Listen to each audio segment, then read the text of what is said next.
I told y'all.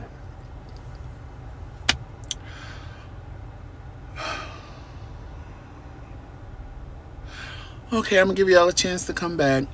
If y'all don't come back, y'all can catch the end of the video. Because, like I said, in front of this hospital, this reception is horrible. Horrible. Horrible. I don't know why hospitals do that. They make the reception, and well, I guess so people can't use their phones and mess up stuff, but whatever. But anyway, y'all, I was just coming back because I didn't want to end the live like that. But hey, Sonia, it's this hospital is like stopping my internet connection right now. But any further back, if I park in the parking lot, I'm gonna be in the woods. See, the woods is behind me. That old man sitting back there in his chair, but the woods is behind me. So if I move any further back, I'm gonna be parked in the woods. But anyway, I'm back. Hey Monica, hey Sonia. I just came back because I felt it was rude to leave y'all like that. And it took a minute because it didn't even want to reconnect. But I don't know why hospitals block internet. Well, probably so people don't mess up their machines and stuff. But because I have Verizon, it works everywhere. I've been in a train station in New York and my phone worked. And I'm sitting outside in the daylight and the phone is horrible with reception. But I should have known because the phone started telling me it was a bad reception. Hey, Medina. But the phone started telling me it was a bad reception. So I'm sorry it cut off, y'all. But I was about to get off here anyway. I have been sitting here for, what, an hour? Jamal had to be there at 9 o'clock. Yeah, so almost 2 hours. Waiting for my husband to get out of this doctor's office. Child, I might have to end up pulling back up front because if they do something too much to his feet, he ain't gonna be able to walk to the car. So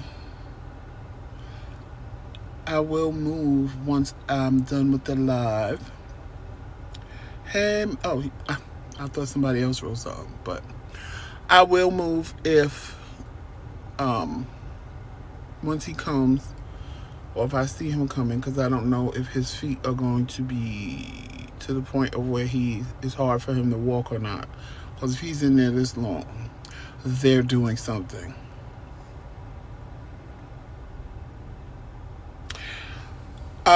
Your sugar butt is fine. Getting our nerves. Hey Mia, thanks for coming back. Your sugar butt is fine, getting on our nerves. Tramel is in his doctor's office getting his feet done. Cause I don't know. Yeah, he said it. He said it on his on lives before. You know he's diabetic, so he had foot ulcers. Thank God, even with him not taking his medicine, they healed. But the problem is with the way he walks, cause Tramel is bow-legged and pigeon-toed. So where the ulcers were, calluses build up like really big. So he has to have them cut down. But when the podiatrist does that, they always want him to go to a wound care specialist so they can make sure that everything is good. So today, that's where we're at, the wound care specialist, and I'm sure that they cutting down and making sure. And sometimes when they, get rid of all the callus, it's hard for him to walk. And they'll tell him to stay off his feet. He don't listen. He tries to help me because, I had the stroke and it was hard for me to move around. And even still, it's a little hard for me every now and then. But, I try. But when he see me trying, he's like, no, I got it. And I'm like, no, you need to lay down. So, how that goes. But he been in there almost 2 hours. Well, no. Well, yeah, he got there at 9 o'clock. I got here at 9. It's 10:50 now. So I don't know. He called me before I went live and he was waiting for the doctor to come in. Because, they do like this whole podiatry thing and soak his feet and all that other stuff. Because they got to get it soft before they start cutting and looking. He has one, Medina. But what happens is, Tramel, the way he walks, because he's pigeon-toed, he walks like on this part of his foot. So even with the padding and prosthetic, he wears it down. He like literally wears it down. Like he can only wear sneakers because he can't wear a hard bottom shoe because that would really mess him up. But they gave him some, and then when he gets it, because his foot is what, a 12 and mine is a 13, he has to end up wearing my sneakers, which is not a problem. I don't care at all because it's too small for his foot. And then in my sneakers, because mine is an inch bigger, then it's, big enough. So it kind of feels uncomfortable, but they're going to have to give him a new one because the one he has is kind of worn down. So it probably is not giving the support that it should, the way that it should, because even when they made him, they ended up having to put more pads under what was already built into the insert for the shoe, just because of the way that he walks. So he'll be fine. Hey Michelle, I am Thugler, and yes, because just snatched my clothes that I had on yesterday and was like, come on, I don't want to. I hate being late. I hate being late to appointments. I was like, come on, let's go. And he was like, but you going live? I said, I don't care. I was like, I don't care, let's just go. I don't care. Like, you need to be on time. So yeah, and then walking up and down the stairs at home, and he ain't gonna want me to walk up and down the stairs at home, because for me now, since the stroke is a struggle, and it frustrates me to no end. But I push through it. He gets mad at me. He's like, sit your ass down. I'm like, nope. He said, if you fall out, I can't pick you up. I said, well, call the ambulance. Call the ambulance. But he'd be fine. I don't know how it's going to be watching him walk out. If he walk out like they done cut up and made a lot of pain, then I know. But if he walk out regular, that just means they was taking their time, because he's already had surgery on it. He had surgery on it last year. So, and they had to knock him out, put him to sleep. Then they had him, like, they had this screen, and I thought it was so, I'm like, oh, I'm impressed. They had the screen with everybody's name who's in surgery. So all of us in the waiting room can look at the screen, either see they was in surgery or they were almost out of surgery, if the surgery was successful, blah, blah, blah, blah, blah. Right. It is the eerie stubbornness. So I'm looking at the screen, and I'm sitting there, and I'm like, okay, it's been 45 minutes, and they ain't tell me I could go see him. Let me get up and go see. I was getting all kind of accosted in the waiting room by these women. They sitting next to me. Oh, you smell good. Oh, I see you waiting for your wife, because he had one of his little purses, and I had to hold it. Oh, you waiting for your wife? I said, no. Well, I was like, no, I'm waiting for my husband. Oh, they was quite upset then. So I'm like, whatever. And I asked the lady, I said, excuse me, Tremel McCray. That's been saying for the last 45 minutes that he's in recovery. If he's in recovery, why can't I see him? Oh, no. That might be a little off. Okay, well, can you find out where my husband is and what's going on? So this other black lady that was waiting for her husband, she went up and did the same thing, because it was him and Tremel was like sitting there for 45 minutes. So she came and she said, what did she tell you? I said, she tried to tell me that thing ain't right. I said, but I know what they told me about the surgery. I said, and if he ain't come out of anesthesia, they need to tell me. And she was like, because black people will sit there and get each other hype. So she was like, right, I need to know if something wrong with my husband. I said, I hear you, girl, because I need to know if something wrong with my husband too. Her eyes almost popped out of her head. So we sat there for like another 15 minutes. We sat there for another 15 minutes, and then they stopped me from driving, but I had 3 strokes. Michelle, At first I couldn't drive because I couldn't see. I couldn't see out of, like, in order for me to see straight, I had to go like this, or I had to close this eye, because this is the side that the stroke affected on my face. But I kept forcing myself and forcing, because like I would always go like this to see regular, but I kept forcing myself and forcing myself and forcing myself to watch TV and watch things. And I noticed that the more I forced myself, my vision started clearing up. So once it cleared up, I said, oh, okay, I'm good. So, but at first it was weird to drive because it just kept, because, you know, my right side is the side that I say is dead, but because it ain't really numb. But Michelle, you know, you had 3 strokes, so you know exactly how I feel. The car always felt like it was pulling over to that side. It kept feeling like it was pulling over to that side. And I'm like, so when Tremel would drive, like, because when I started driving again, I would let him drive, like, just around the neighborhood. And I said, Tremel, is the car pulling to the right? And he was like, no. I was like, you sure the car ain't pulling to the right? Because I feel like the car is pulling to the right. But I guess it was because my hand couldn't really feel. So every time now it's normal. Even though my arm and hands is still, I say dead, because it ain't numb, it's dead. That's the only way I could explain it.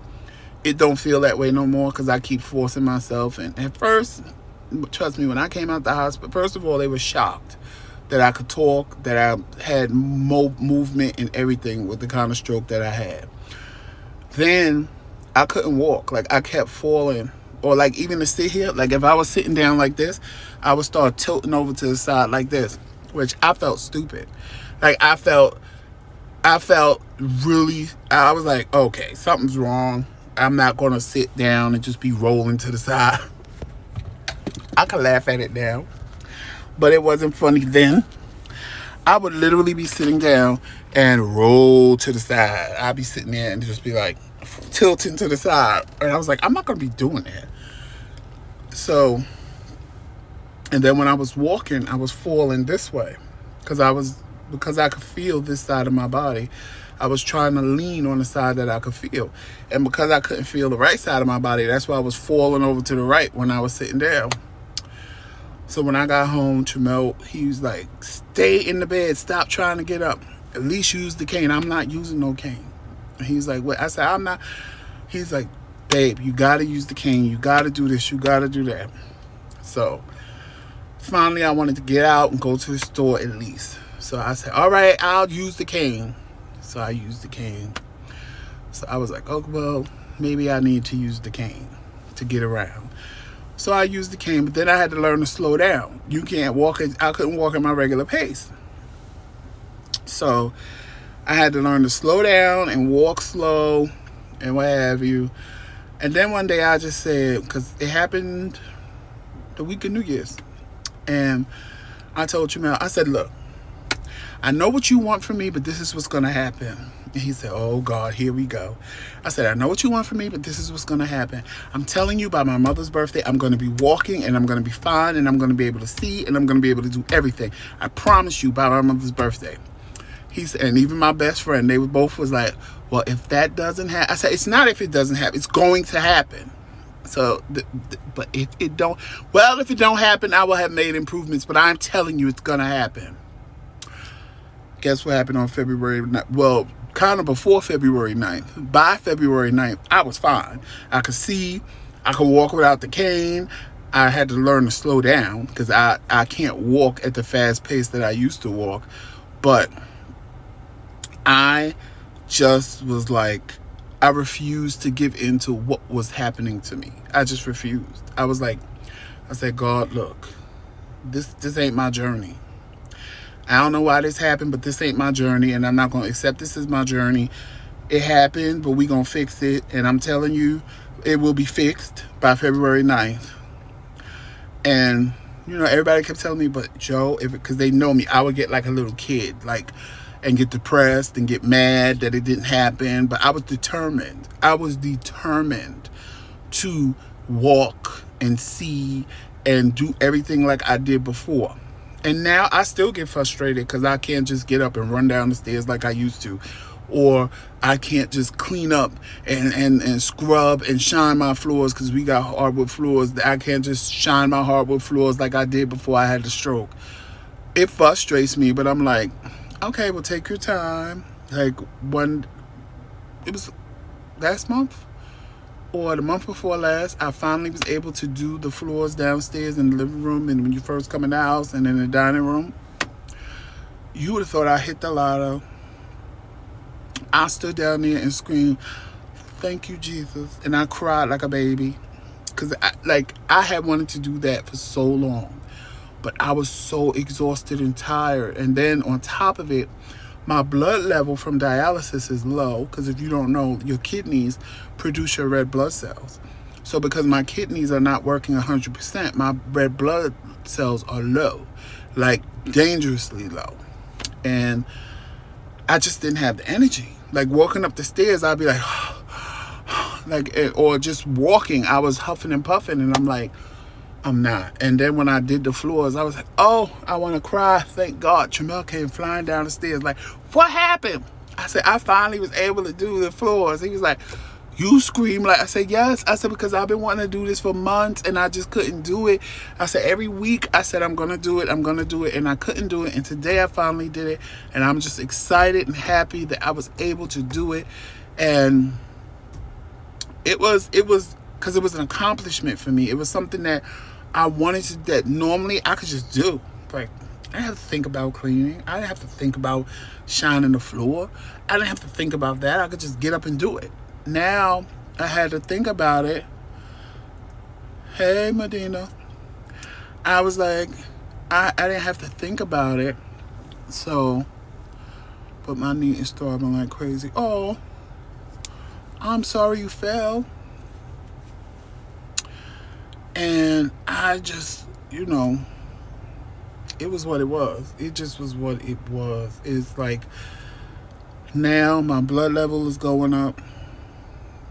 But, and when I blame the doctor for that, they didn't know what to say. They was just looking at me like I was crazy. I said, well, this is your fault. And I'm not going to go out of my way. Ooh. I was like, I'm not going to go out of my way to fix stuff that's your fault. What do you mean it's my fault? I said, my doctor, before I moved up here, told you what to do to keep my blood level at a certain level. You said you didn't need to do that. And now that you said you didn't need to do that, now you see that my blood level dropped dramatically. So what are we going to do? Shut up. It's taking you that long to take that person out that thing, and then you're going to have to move anyway because this lady's trying to back out. I'm minding business that ain't mine, I know. But anyway, y'all, I'm about to get out of here. I don't know where my husband is. I can't go check for him in the hospital because I can't go in because of coronavirus. Because they don't let you in unless you have an appointment. And I don't have an appointment. He does. And I will pull up over there and wait for him because that man took the spot I originally parked in. And I will talk to you good people tonight. And thank you all for joining me. Thank you all for coming back. Because like I said, I'm in front of the hospital and the reception, for whatever reason, is horrible. And I had to move my car because at first it wouldn't let me come on at all. And